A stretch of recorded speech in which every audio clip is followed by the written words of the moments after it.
اللطائف اللي تنقل عن بعض الخواص أنه السيد الصدر كان يقيم مجلس للإمام الحسين في بيته أو في مكان آخر، وكان يقوم يرتب أحذية حضور أهل العزاء بنفسه حبا بالحسين.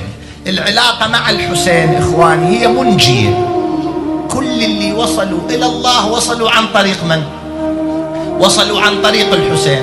لم يصل لا نبي ولا وصي ولا ولي ولا عارف ولا سالك ولا مريد ولا عبد ولا مؤمن إلا بالحسين، والبكاء على الحسين وإحياء شعائر الحسين.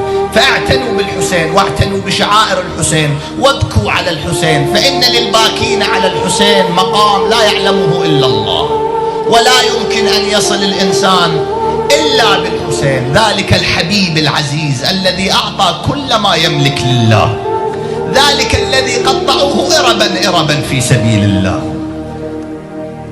اللي يعز علينا إخواني، اللي يعز علينا أن الشهيد الصدر رضوان الله عليه قتله الطغاة، وجد من يدفنه، وجد من يبكي عليه، حملت جنازته على الأكتاف. الحسين بقي 3 أيام تحت حرارة الشمس، الحسين صهرته الشمس، الحسين قطعوا رأسه. اجت زينب بالليل شافته مقطع،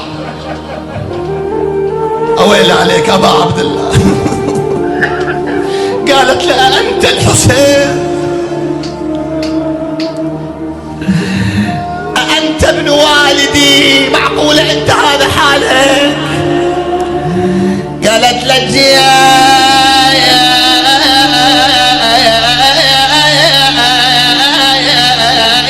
وما صدق القاك يا حسين.